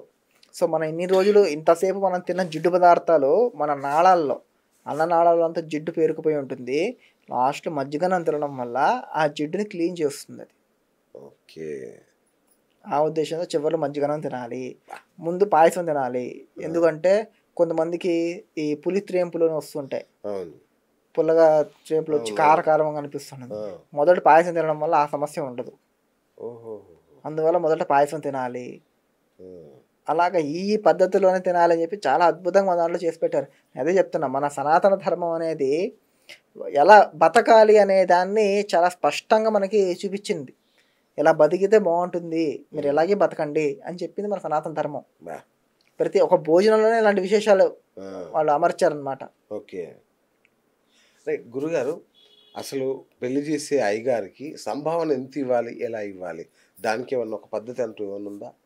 వాస్తవికంగా ఆ కాలంలో పెళ్ళి అయిన తర్వాత వాళ్ళకి ఎంత శక్తి ఉంటుందో అంత సంభావన ఇవ్వాలి అని చెప్పేసి ఒక పద్ధతి ఉంది. కొంతమంది అప్పట్లో డబ్బులని కాకుండా వాళ్ళకి గో సంపదని ఇచ్చేవారు. అంటే ఒక 10 ఆవుల్ని ఇచ్చేవాళ్ళు. ఎందుకంటే ఆవుల వల్ల వాళ్ళకి హోమాలకి, నెయ్యికి, వాటికంతా అది ఉపయోగపడేది. అలాగా ఆవుల్ని ఇచ్చేవారు. అలాగా వాళ్ళకి కావాల్సిన ఎందుకంటే అప్పట్లో బ్రాహ్మణుడు అనేవాడు ఈ కందకడ్లను తిని బతికేవాళ్ళే కానీ అంతకుమించి ఎక్కువ ఏం తీసుకునేవాళ్ళు కాదు. సో వాళ్ళ హోమానికి ద్రవ్యాలకి ఏవైతే కావాలో దేవుడి యొక్క సాన్నిధ్యానికి వాళ్ళకి ఏమేమి కావాలో దేవుడి పూజకి ఏమేమి కావాలో అవన్నీ కూడా వాళ్ళకి ఇవ్వడం అనేది ఒక పద్ధతి ఉండింది. రాను తరాల్లో వాళ్ళకి సంభావన అనేది వాళ్ళ ఇష్టం, అంటే వాళ్ళు వాళ్ళు అడుగుతున్నారు వాళ్ళు నోరు విప్పి నాకు ఇంత సంభావన కావాలి దీనికి అని చెప్పేసి. కానీ ఈ సంభావన అంటే గుర్తుకొచ్చింది, ఈ సంభావన ఇచ్చేటప్పుడు చాలామంది ఆలోచించేస్తారు. అంటే ఈయన వచ్చి చేసింది 2 గంటల పెళ్ళి, ఈయనేమో 25,000 అడుగుతున్నాడు, 2 గంటలు పని చేసిన 25,000 ఇవ్వాలా అని ఆలోచిస్తున్నారు. కానీ ఇక్కడ పని ముఖ్యం, పని కాదు. ఎన్ని గంటలు పని చేశారు అనేది ముఖ్యం కాదు. వాళ్ళు అక్కడ చదివే 2 గంటల సేపు చదివే మంత్రాలు నేర్చుకోవడానికి వాళ్ళకి 12 సంవత్సరాలు పట్టింది. వాళ్ళు 12 సంవత్సరాల కష్టం ఆ మంత్రాలు చదవడం. వాళ్ళు పొద్దున 5ంటికి లేచి ఆ మంత్రం సాధన చేసి, అది చాలా పెద్ద గొప్ప విషయం అనమాట. ఈ కాలంలో బ్రాహ్మణుడికి సంభావన ఇవ్వడం తర్వాత చూస్తామండి, తర్వాత ఇస్తాం అని చెప్తున్నారు. అంటే పెళ్లి బిజీలో ఉన్నాం తర్వాత ఇస్తాం. అదే కొంతమంది చప్పట్లు కొట్టుకుంటూ వస్తారు. వచ్చినప్పుడు వాళ్ళకి అప్పు చేసైనా సరే 1,00,000 రూపాయలు తీసుకొచ్చి వాళ్ళ చేతికి ఇవ్వడం నేను కళ్ళారా చూశాను. వాళ్ళ వల్ల అంత మంచి అవుతుంది అనుకున్నప్పుడు బ్రాహ్మణుడు ఎందుకండి ఇంకా? పురోహితుడు అంటే అంత చులకనేగా, చదివేంత వరకు పురోహితుడు కావాలి. చదివిన తర్వాత సంభావన ఇచ్చేటప్పుడు తర్వాత ఇస్తామండి నేను, లేకపోతే మళ్ళీ చూద్దామండి నేను అలా చెప్పడం అనేది ఈరోజు చాలా పెళ్ళిళ్ళు మనం చూస్తున్నాం. Very bad. ఇంత పురోహితం చేసి మనస్ఫూర్తిగా వాడు ఆశ్రయించకపోతే ఆ పెళ్ళి ఎలా నిలుస్తాయండి? రైట్ గురుగారు, ఇంకొకటి అగ్ని సాక్షిగా అంటాం యాక్చువల్గా మనం పెళ్ళిని. నేను ఈ మధ్య చూస్తున్నా ఎక్కడ అగ్ని సాక్షి అనేది కనిపించట్లేదు పెళ్ళిళ్ళలో. ఎందుకు అది తీసారా, లేదంటే మార్పులు వచ్చాయా? అగ్ని సాక్షి అనేది పెళ్ళిలో వాస్తవికంగా ఏంటంటే పంచభూతాల్లో అగ్నికి ఉన్న ప్రాముఖ్యత వేరు. అగ్ని దేన్నైనా దహిస్తుంది, అలాగే మన పాపాలను కూడా దహిస్తుంది, మళ్ళీ స్వచ్ఛమైనది. అంతే కదా. మీరు నీళ్ళని కల్తీ చేయొచ్చు, గాలిని కల్తీ చేయొచ్చు, అగ్నిని కల్తీ చేయండి చూద్దాం. అసాధ్యం. అగ్ని కల్తీ అవ్వనిది. అందుకని అగ్ని సాక్షిగా పెళ్లి చేసుకుంటే అదే ప్రమాణం, అగ్నే ప్రమాణం అని చెప్పి. ఇక్కడ ఇంకో ఇది ఏంటంటే ఈ రోజుల్లో జనాలకి పొగలో కూర్చోవడం అవ్వట్లేదు. అంటే వాళ్ళు పబ్బుల్లోకి వెళ్ళి సిగరెట్లు కాల్చి రోజు సిగరెట్లు గుట్కాలు దాని తర్వాత అవేవో హుక్కాలు అవన్నీ కాలుస్తున్నారు. కానీ అప్పుడంతా పొగాద సమస్య అవ్వదు వాళ్ళకి. ఒక హోమంలో కూర్చున్నప్పుడు మాత్రం వాళ్ళకి కళ్ళు తిరగడం, తలనొప్పి రావడం, పొగ తాగలేకపోవడం, ఇలాంటివన్నీ కూడా అవుతాయి అన్నమాట. వాస్తవికంగా ఒక హోమం నుంచి వచ్చే పొగ వల్ల ఉపయోగం ఏంటంటే 1 కేజీ ఆవు నెయ్యితో హోమం చేసినట్టయితే 1 టన్ ఆక్సిజన్ ఉత్పత్తి అవుతుంది. 1 టన్ ఆక్సిజన్. మనం సిగరెట్ తాగొద్దు అని చెప్తున్నారు ఎందుకు? సిగరెట్ తాగడం తప్పు కాదు, పొగాకు మంచిది కాదు. పొగ మంచిది కాదు అనట్లేదు ఎక్కడ. పొగాకు మంచిది కాదు. హోమాలు యూజ్ చేసే ద్రవ్యాలు ఏంటండి? ఆయుర్వేద ద్రవ్యాలు అవన్నీ. ఆ హోమాల్లోనే అశ్వత్థ మన ఇది ఉంటుంది కదా, రావి చెట్టు. రావి చెట్టు యొక్క కొమ్మలను కూడా వేస్తారు దాంట్లో. ఆ హోమాలు సమిధులన్నీ కూడా రావి చెట్టు ఉంటాయి. రావి చెట్టు వల్ల ఎంత ఉపయోగాలు ఉన్నాయంటే పిల్లలకి రావి చెట్టే ముఖ్యం. అంటే అబ్బాయిలోనూ అమ్మాయిలోనూ ఈరోజు ఏదైతే సమస్యలు ఉన్నాయో ఆ సమస్యలు పోవడానికి చాలామంది పరిహారాలు చెప్తూ ఉంటారు. మీరు రావి చెట్టు చుట్టూ వెళ్ళి ప్రదక్షిణాలు చేయండి, పిల్లలు పుడతారు అని చెప్పి. చాలామంది క్రాస్ క్వశ్చన్ చేస్తారు, పుట్టలకి చెట్లకి తిరిగితే పిల్లలు పుడతారా అని చెప్పి. ఇక్కడ చాలా అద్భుతమైన సైన్స్ ఉందండి అక్కడ. ఆ కాలంలో రావి చెట్లు చుట్టూ తిరగడం అంటే ఉత్తి రావి చెట్టు అయి ఉండకూడదు. అది దానికి వేప చెట్టుతో పెళ్లి జరిగి ఉండాలి. అంటే వేప చెట్టు పక్కన ఉండాలి.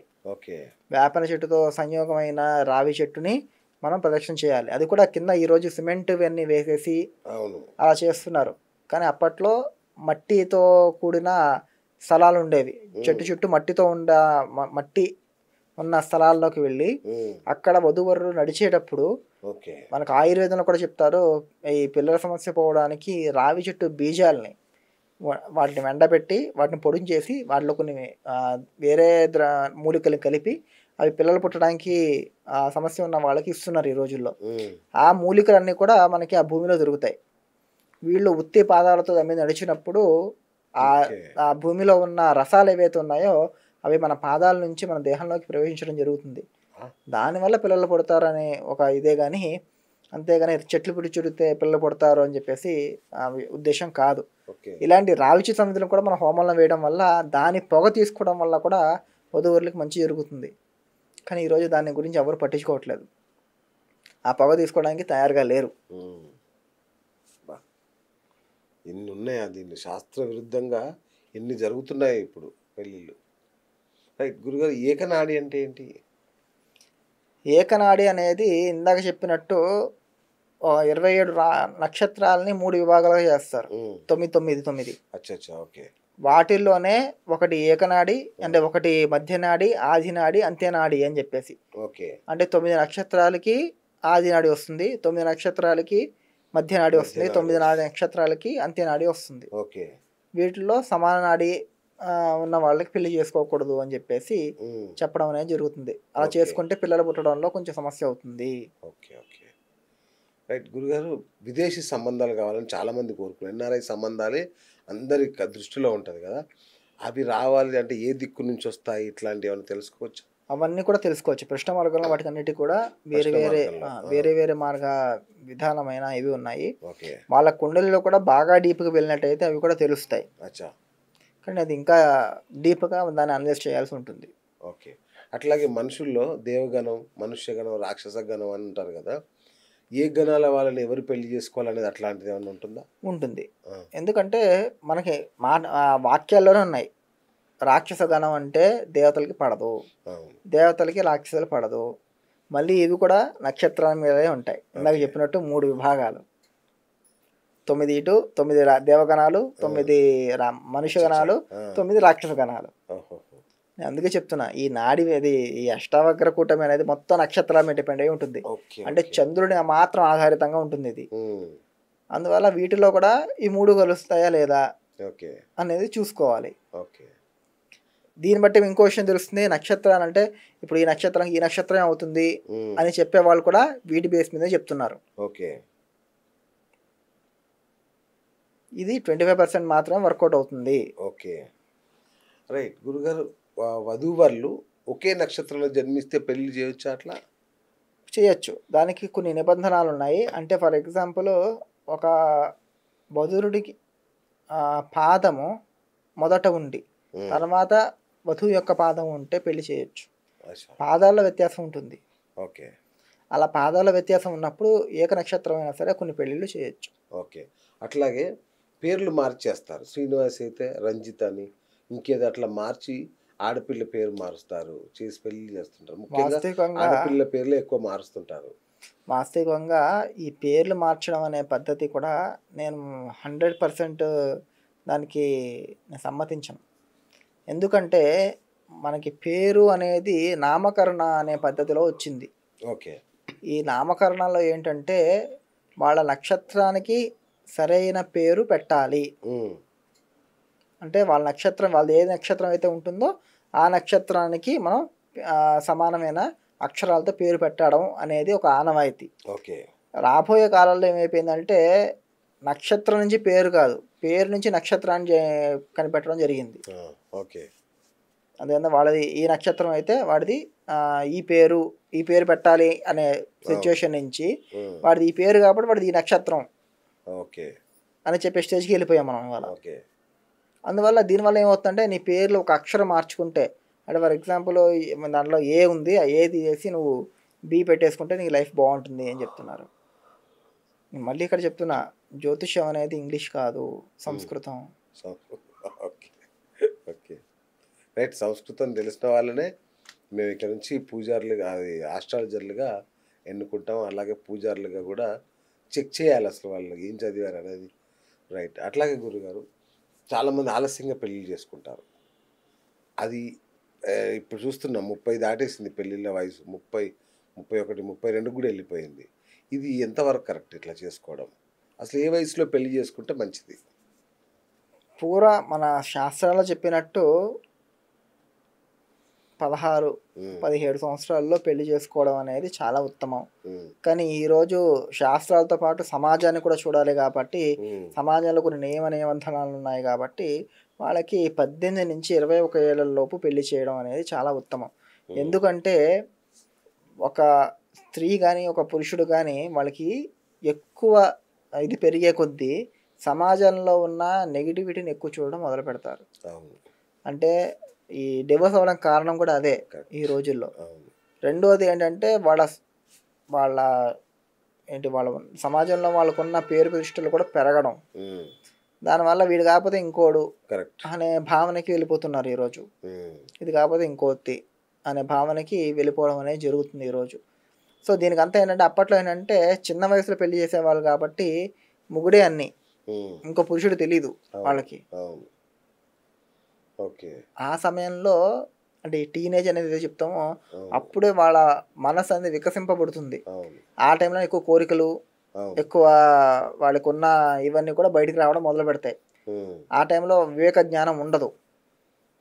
అందువల్ల ఆ రోజు ఒక పెళ్ళి అని చేసి వీడు నీకు అని చెప్పేసి పెట్టేస్తే అలాంటివన్నీ ఏమొచ్చినా సరే వాడితోనే చేసుకునేవాళ్ళు వాళ్ళు. ఉమ్, కరెక్ట్, కరెక్ట్, కానీ ఈ రోజు ఏమైపోయింది, ఎప్పుడైతే బయటికి వెళ్తున్నారో ఎవరో ఒకరు. ఉమ్, అది రైట్ గురుగారు. పరిహారాలు ఈ పెళ్ళిళ్ళలో జరిగే దోషాలకి, ముహూర్త దోషాలకి, పెళ్ళిళ్ళ తర్వాత జరిగే దోషాలు, భార్యాభర్తల మధ్య ఉండే మనస్పర్ధలకి కానీ ఇట్లాంటి వాటికి ఏమైనా పరిహారాలు ఉంటాయా? ఖచ్చితంగా ఉంటాయండి. ఫర్ ఎగ్జాంపుల్ కుజదోషమే తీసుకోండి. కుజదోషం అని చెప్పేసి చాలా పెద్ద అవును, ఇది ఉంది. అవును, కుజదోషం ఉన్నవాళ్ళు కుజదోషం ఉన్న అమ్మాయినే పెళ్లి చేసుకుంటే సరిపోతుంది. ఓకే, 90% అందరికీ కుజదోషాలు ఉంటాయి. ఆహాహా. అవునా? అది లగ్నం నుంచి అవ్వని లేకపోతే చంద్రుడి నుంచి అవ్వని, అది చూసే దాని మీద ప్రతి ఒక్కరికి కూడా కుజదోషం అనేది కామన్. ఓకే, శుద్ధ జాతకాలు అని చెప్పేసి కొన్ని ఉంటాయి, వాటికి మాత్రమే కుజదోషాలు ఉండవు. ఓకే, ఈ కుజదోషాలు ఉన్న వాళ్ళకి పరిహారం ఏంటంటే కుజదోషం ఇచ్చి చేయడమే. ఎందుకంటే మైనస్ ఇంటూ మైనస్ ప్లస్ అవుతుంది కాబట్టి. ఓకే, ప్లస్ అవుతుంది. కానీ కొంతమందికి ఏమవుతుందంటే కుజదోషాలు కూడా వ్యత్యాసాలు ఉంటాయి. కొంతమందికి రెండో స్థానంలో కుజుడు ఉంటే కొంతమందికి అష్టమ కుజుడు ఉంటాడు. అలా ఆ వ్యత్యాసాలు ఉన్నప్పుడు ఇద్దరికి కుజదోషం ఉంది కానీ వేరే వేరే కుజదోషాలు. ఓకే, అలా ఉన్నప్పుడు ఇలాంటి శాంతులు చేసుకుని మనం ముందుకు వెళ్ళొచ్చు. ఓకే, కదలి వివాహం అంటారు, లేకపోతే కుంభ వివాహం అంటారు. ఓకే, ఆడవాళ్ళకైతే కుంభ వివాహం చేస్తారు. అంటే దాని ఉద్దేశం ఏంటంటే ఒక కుండకి పెళ్లి చేసేసి ఆ కుండ పగల కొట్టేస్తారు. ఈ అరటి చెట్టుతో కూడా పెళ్లి చేస్తారు పెళ్లి చేసి అది కదలి వివాహం అంటే అదే. ఆహా, ఓకే, కదలి వివాహం అంటే ఈ అరటి చెట్టుకి పెళ్లి చేసేసి దాన్ని కత్తిరించడం అనేది జరుగుతుంది. దానివల్ల ఏంటి ఉపయోగం? దానివల్ల దోషం పోతుంది అని. పోతుందా? పోతుంది అంటే ఒక పెళ్ళి అయింది, అది తన భార్య లెక్కన. మొదటి భార్య పోయింది, ఓకే, ఇక్కడ మొదటి భర్త పోయాడు. అలా ఇవ్వడం వల్ల దోషం ఏదైతుందో అక్కడ వెళ్ళిపోతుంది. దాని తర్వాత ఈ రెండో పెళ్ళి లెక్కలోకి వస్తుంది వాస్తవికంగా.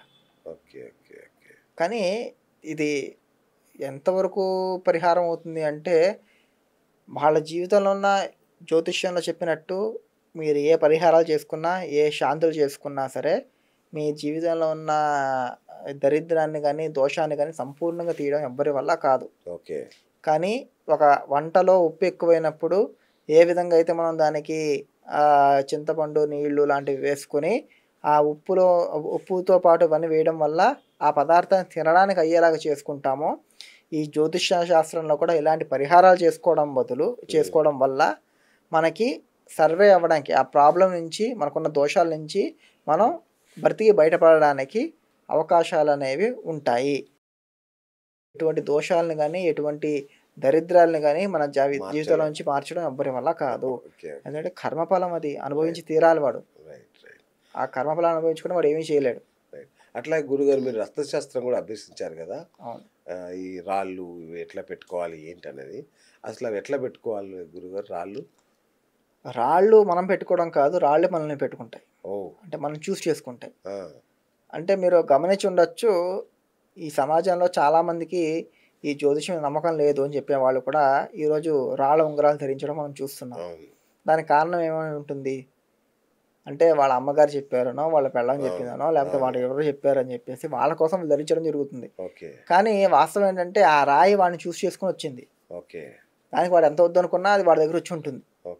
కొంతమందికి ఉంగరం వేసుకుంటారు, రాయి పగిలిపోవడం, లేకపోతే రాయి మాత్రం వెళ్ళిపోవడం, లేకపోతే ఉంగరమే పోవడం, ఇలాంటివి కూడా జరుగుతాయి. అవును. ఆ రాయి వాళ్ళకి సూట్ అవ్వట్లేదు అని. ఓ. ఇలాగా ఆ రాయి వాడి దగ్గర ఉండదలుచుకోలేదు. ఓకే. కొంతమంది కొంచెం పీరియడ్ వరకు ఉంటుంది. ఆ పీరియడ్ అయిపోగానే వెళ్ళిపోతుంది. ఉమ్. ఆ రాయి వాడి దగ్గర అంతసేపే ఉండాలని డిసైడ్ చేసుకుంది. ఓకే. అవి మన చేతిలో ఉండవండి. అవి రత్నశాస్త్రం చెప్పినట్టు ఆ రాళ్ళ చేతిలో ఉంటాయి అవి. ఓకే. ఎవరికి ఏ రాయి సూట్ అవుతుంది అనేది అవే చూస్ చేసుకుని రావడం అనేది జరుగుతుంది. ఉమ్. ఇంకోటి ఈ రత్నాలు అనేవి కూడా చాలా గొప్ప సైన్స్ దాగి ఉంది వీటిలో కూడా. ఉమ్. ఎందుకంటే మనం మాణిక్య వీణ ఉపలాలయంతి అని చెప్పి సరస్వతిని పొగిడేటప్పుడు, లేకపోతే కౌస్తుభమణి ధార అని చెప్పి విష్ణుని పొగిడేటప్పుడు, ఇలా ఏ దేవతను పొగిడినా వాళ్ళకి ఏదో ఒక రత్నంతోనే మనం పొగుడుతున్నాం ఈరోజు. అంటే రత్నాలని దేవతల దగ్గర నుంచి కూడా ఉన్నాయి. అవును. రత్నాలకు అధిపతి ఇంద్రుడు. ఇంద్రుడి దగ్గర నవరత్నాలు కూడా ఇంద్రుడి దగ్గర ఉన్నాయి. ఉమ్. అంటే దీనికి కారణం ఏంటంటే రత్నాలు ఇవాళ నిన్న వచ్చినవి కావు. అప్పుడు కృష్ణుడికి నీలాపనింద వచ్చింది కూడా సమంతకమణి. శమంతకమణి అది కూడా రత్నమే. అది రత్నమే, అది రూబీ. ఈ కాలంలో రూబీ అనమాట, పెద్ద ఇదేం కాదు. ఓకే. ఓకేనా. అంటే ఇవేంటంటే రత్నాల్లో ఇవన్నీ కూడా మనకి పూర్వం నుంచి కృష్ణుడైనా 5000 సంవత్సరాలు అంతే. కానీ అంతకు ముందు నుంచి కూడా ఎవరైతే సృష్టి మొదలైన సమయం నుంచి కూడా ఈ రత్నాలన్నిటికీ కూడా ఒక ప్రాముఖ్యత మన దాంట్లో ఇచ్చారు. ఓకే. ఈవెన్ మోక్షం అనేది ఏదైతే ఉందో అది మొత్తం రత్న ఖచ్చితంగా ఉంటుంది అని చెప్పేసి కూడా చెప్పడం జరిగింది మన శాస్త్రాల్లో. అందువల్ల ఈ రత్నాలు ఏంటంటే సైన్స్, వీటిలో ఉన్న సైన్స్ దాగి ఉంది ఏంటంటే ఈ రత్నాల్ని మనం ఈ వేలుకే వేసుకోవాలి అని చెప్పి పర్టికులర్గా చెప్తారు. ఆ వేలు ఆ గ్రహానికి సంబంధించింది. ఎందుకంటే ఆ గ్రహానికి ఉన్న తత్వము ఆ వేలుకు ఉన్న తత్వము ఒకటే. అంటే పంచభూతాలలో ఇది 2 తత్వాలు ఒకటి సమాన తత్వాలుగా ఉంటాయి కాబట్టి మన 5 వేలు 5 ముఖ్య గ్రహాలు. మనకి జ్యోతిష్ శాస్త్రంలో ముఖ్య గ్రహాలు 5. ఓకే. ఏవేవి? శుక్రుడు, గురుడు, సూర్యుడు, చంద్రుడు, శని. ఓకే. వీళ్ళు 5 గ్రహాలు చాలా ముఖ్యమైన వాళ్ళు. ఓకే. కుజుడు. పాపగ్రహాలు ఉంటాయా? పాపగ్రహాలు పుణ్యగ్రహాలు అంటారు. అవును. పాపగ్రహాలు పుణ్యగ్రహాలు అంటే ఇక్కడ పాపగ్రహాలు అంటే ఏం కాదు. వాస్తవికంగా ఏంటంటే గ్రహాల్లో 2 రకాలు. ఒకటి దైవ సంభూత గ్రహాలు, ఇంకోటి రాక్షస సంబంధిత గ్రహాలు అని చెప్పి. తామస గ్రహాలు, సాత్విక గ్రహాలని పాపగ్రహాలు, పుణ్యగ్రహాలు అని చెప్పి చెప్పడం జరిగింది అనమాట. అంటే ఏదైతే ఎక్కువ నెగిటివిటీని ఇస్తాయో వాటిని పాపగ్రహాలు, ఏవైతే ఎక్కువ పాజిటివ్నెస్ ఇస్తాయో పుణ్యగ్రహాలు అని చెప్పి. ఆ లెక్కను చూసుకున్నట్టయితే రాహు, కేతు వీళ్ళంతా రాక్షస స్వభావ, శని వీళ్ళంతా ఎక్కువ నెగిటివ్ చేస్తారో వాళ్ళని పాపగ్రహాల కింద పరిగణించడం జరుగుతుంది అనమాట. ఇక్కడ ఏంటంటే ఈ మన రత్నాల్లో కూడా సూర్యుడి యొక్క కిరణాలు, చంద్రుడి యొక్క కిరణాలు మన దేహంలోకి ఆ రత్నంలోంచి వెళ్ళి మన దేహాన్ని స్పృశించినప్పుడు మన దేహంలో కొన్ని యాక్టివిటీస్ జరుగుతాయి. వాటి వల్ల వాళ్ళకి మంచి జరుగుతుంది. ఫర్ ఎగ్జాంపుల్ పుష్యరాగం ఒక రాయి పెట్టుకున్నారనుకోండి, ఆ రాయికి సంబంధించిన మన బ్రెయిన్కి కనెక్టివిటీ అయి ఉంటుంది. సో అది పెట్టుకోవడం వల్ల వాళ్ళ కెరియర్లో గ్రోత్ పెరుగుతుంది. ఎందుకంటే వాళ్ళు ఎక్కువ ఆలోచించడం, స్మార్ట్నెస్ అవన్నీ పెరుగుతాయి కాబట్టి వాళ్ళ కెరీర్లో గ్రోత్ కనిపిస్తుంది. అదే పచ్చ పెట్టుకున్నాం అనుకోండి, ఎమరాల్డ్, అది వ్యవహార జ్ఞానానికి గొప్ప రత్నం. అది పెట్టుకోవడం వల్ల బిజినెస్ బాగుంటుంది. బిజినెస్కి ఏం కావాలి? ఎక్కువ మాట్లాడడం కావాలి. మాట్లాడకపోతే బిజినెస్ అవ్వదు. ఆ మాట్లాడికి రావాలి, కరెక్ట్ మాటలు సరైన పద్ధతిలో వాటికి రావాలి అంటే ఎంబ్రాయిడరీ పెట్టుకోవడం వల్ల ఆ మాటలు రావడం అనేది కూడా జరుగుతుంది అనమాట. అందువల్ల బిజినెస్ డెవలప్ అవుతుంది. అన్ని సైన్స్తో కూడిన గొప్ప ఇది. అయితే రష్య శాస్త్రానికి సంబంధించి మనం మళ్ళొకసారి కూర్చోవాలి యాక్చువల్లీ.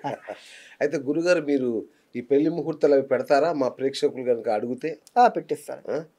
వాళ్ళ వివాహం చేయాలంటే కూడా వెళ్తారా? వెళ్తాను. ఓకే, వెళ్తారు. జ్యోతి అది మన వీళ్ళ ఇది మన ఈ గ్రహాలు రాశుల సంబంధించి చార్ట్ ఏదో రాస్తారు కదా, వాళ్ళ ఏంటిది మన జాతక చక్రాలు వేస్తుంటారా? కూడా వేసిస్తాం. Okay okay okay, right.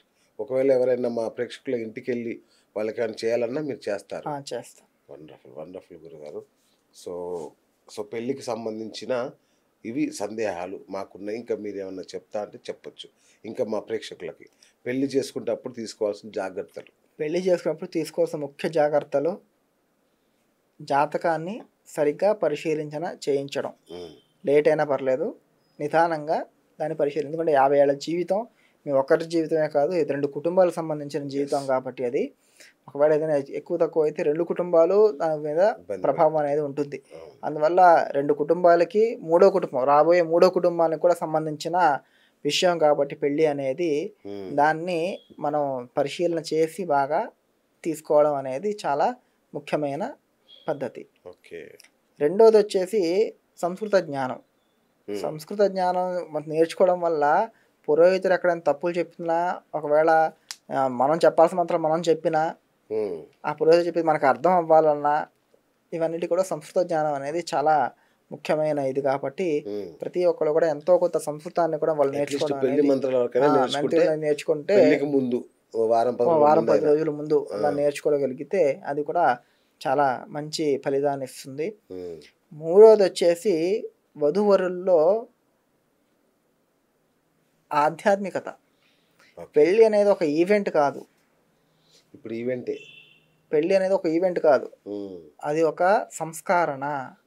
జన్మనా జాయతే శూద్ర సంస్కారాత్ ద్విజ ఉచ్యతే అని చెప్పారు. పుట్టినప్పుడు ప్రతి ఒక్కడు శూద్రుడే. పుట్టినప్పుడు ప్రతి ఒక్కరు శూద్రులే. వాడికి ఇచ్చే సంస్కారాల మీద వాడు ఎవరు అనేది తెలుస్తుంది అని శాస్త్రాలు చెప్పింది. ఈరోజు మన సమాజంలో ఇంకో పెద్ద కాంట్రవర్సీ ఏంటంటే కర్ణుడిని అందరూ కూడా వెలివేశారు. కర్ణుడు తక్కువ జాతిలో ఉన్నవాడని చెప్పేసి వాడిని ఇచ్చేశారు అని. అక్కడ పెద్ద వాస్తవం ఉంది. కర్ణుడు పుట్టింది క్షత్రియ కడుపులోనే, కానీ వాడికి అయిన సంస్కారాలన్నీ శూద్ర సంస్కారాలు. అందువల్ల వాడు శూద్రుడిగా పరిగణించబడ్డాడు. అది ఇంపార్టెంట్ వాడికి. అదే ఇంపార్టెంట్, వేరే ఉద్దేశం లేదు. ద్రోణాచార్యులకి వాళ్ళందరూ కూడా కర్ణుని ఇచ్చేయాలి కదా. వాడికి అయ్యే సంస్కారాలు ఏంటి? వాడికి అందుకు సంస్కారాలకి అంత ప్రాముఖ్యత ఉంది. పెళ్ళి అనేది 16వ సంస్కారం. షోడశ సంస్కారంలో చివరి సంస్కారం పెళ్ళి. అర్థమైందా? అంటే మనకి కర్ణవేదన, జాతకర్మ, కర్ణవేదన అలాగా 16 సంస్కారాలు ఉంటాయి పిల్లలకి పుట్టినప్పటి నుంచి. మొదటిది గర్భాధానం. పెళ్ళి అయిన రోజే, ఈ రోజులో ఏమవుతుందంటే పెళ్ళి అయిన అదే మండపంలోనే గర్భాధాన సంస్కారం కూడా చేంజ్ చేస్తున్నారు. అదొక హోమం. గర్భాధానం అంటే ఈ రోజు కొంత చేయించట్లేదు. అది కూడా పిల్లలు పుట్టకపోవడానికి కారణం. ఈ గర్భాధాన సంస్కారం ఏంటంటే వధూవరుల్లో పిల్లలు పుట్టేదానికి శక్తి రావాలి అని చెప్పి చేయించే ఒక క్రియ. అది పిల్లోడికి ఫస్ట్ సంస్కారం. పుట్టబోయే పిల్లోడికి అది ఫస్ట్ సంస్కారం, గర్భ సంస్కారం అని చెప్పేసి పిలుస్తారు. గర్భాధారణ అని చెప్పి పిలుస్తారు. దాని తర్వాత సీమంతోనైనా ఇవన్నీ కూడా రెగ్యులర్గా అయ్యే సంస్కారాలు. ఈ 16 సంస్కారాలు అయిన తర్వాత చివరికి వచ్చేది పెళ్ళి. అందువల్ల ఆ సంస్కారాన్ని సరిగ్గా అవ్వకపోతే వాడు ఏదైతే అయ్యాడో అది కాదనే అర్థం. అందువల్ల ఈ సంస్కారాలకి చాలా ప్రాముఖ్యత ఉంది మన దాంట్లో. చాలా అద్భుతమైన ఇప్పుడు సీమంతంకి కూడా ఈ గరిక రసాన్ని ముక్కులో పోస్తారు. ఇప్పుడు చేయట్లేదు అది, కానీ వాస్తవం అది కూడా పెద్ద సైన్స్. అది గరిక అనేది ఆయుష్యాన్ని పెంచుతుంది అని. అప్పట్లో ఇంజెక్షన్స్ ఏమి ఉండేవి కావు. మరి ఎలా ఇంజెక్ట్ చేసేవారు మన బాడీలోకి అంటే ముక్కుతోనే. ఇప్పుడు మీకు ఇంజెక్షన్ ఎంతైతే ప్రభావం చూపిస్తుందో ఆయుర్వేద గ్రంథాల్లో ముక్కులోంచి పంపించేవారు మందుల్ని. ఎందుకంటే ముక్కులోంచి డైరెక్ట్ బ్రెయిన్కి వెళ్తుంది. అది ఎప్పుడైతే బ్రెయిన్కి వెళ్తుందో దానికి ఎక్కడ ప్రాబ్లం ఉందో అక్కడ పంపించేస్తుంది ఆటోమేటిక్గా.